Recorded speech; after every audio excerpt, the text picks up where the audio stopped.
To continue. For 3 days after the supreme invocation, the magician remains locked in blissful intimacy with the angel, as his consciousness melds with that of the angel, and his metamorphosis becomes complete. Then and only then, guided by the omniscient wisdom of the angel, the magician systematically conjures to visible appearances each and every unredeemed spirit of the infernal regions. One by one, in order of their rank in the hierarchy of hell, the magician compels the unredeemed spirits to confess their subservience and swear complete and unconditional obedience. Only after all of this has occurred is the magician ready to safely use the magic squares in the back of the book.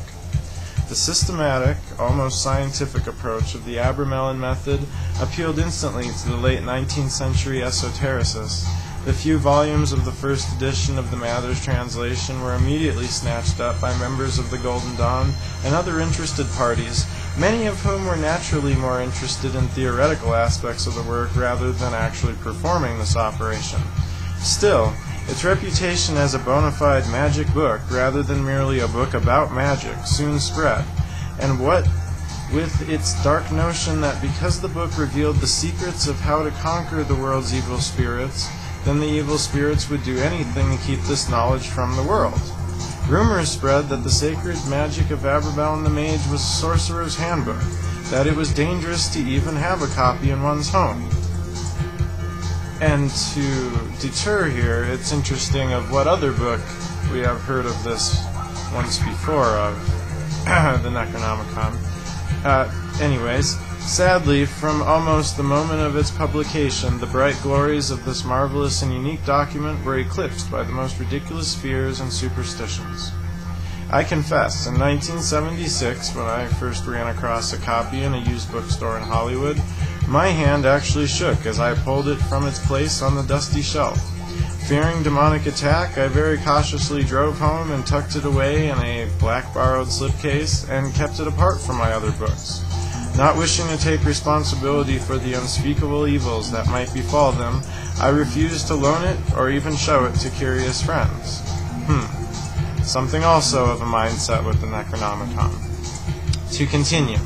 Today I feel pretty silly about the whole thing, especially considering the fact that the book that caused me to quake in my boots and lose friends, the book that established Mather's reputation and caused such a supernatural uproar 100 years ago, was itself so incomplete and dissimilar to the original German text as to almost be worthless as an accurate rendering of the content and intent of the original document.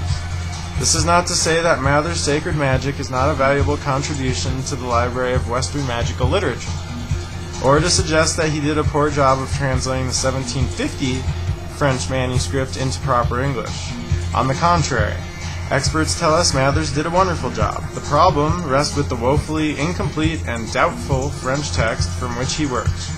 Even though I was at the time completely unaware of this fact, I was delighted when a few years ago I discovered that Mr. Den had compiled and edited a new German edition of the Buch ABRAMELIN from material gleaned from the earliest surviving manuscripts of the text.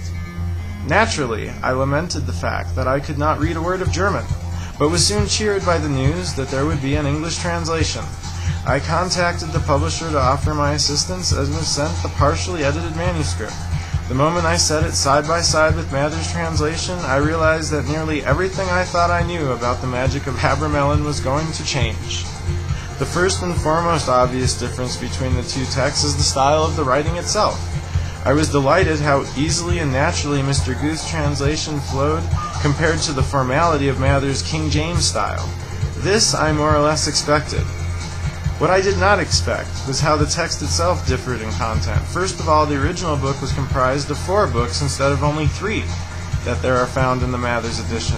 Second, we learned that the heroic 6-month preparation program that is outlined in Mather's is actually a much more complex ceremony lasting 18 months. These are in and of themselves exciting and significant differences, but as I read on, I discovered more numerous and profound dissimilarities, so many in fact that I soon abandoned any thoughts of itemizing them for this forward.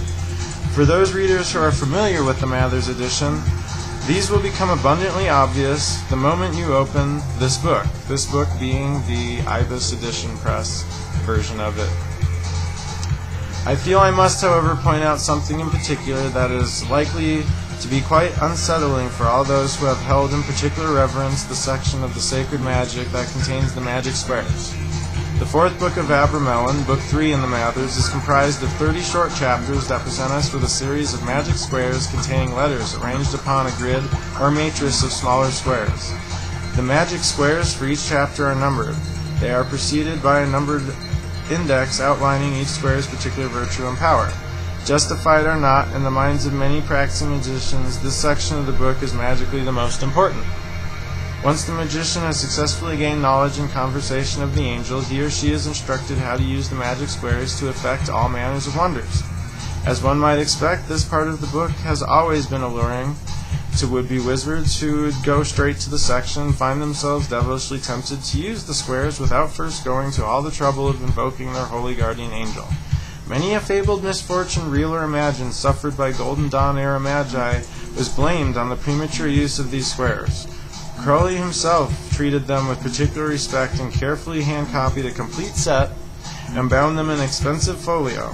He warned students to be especially careful not to leave them laying about, cautioning them that they have a tendency to escape the magician's control and do their mischief on the world.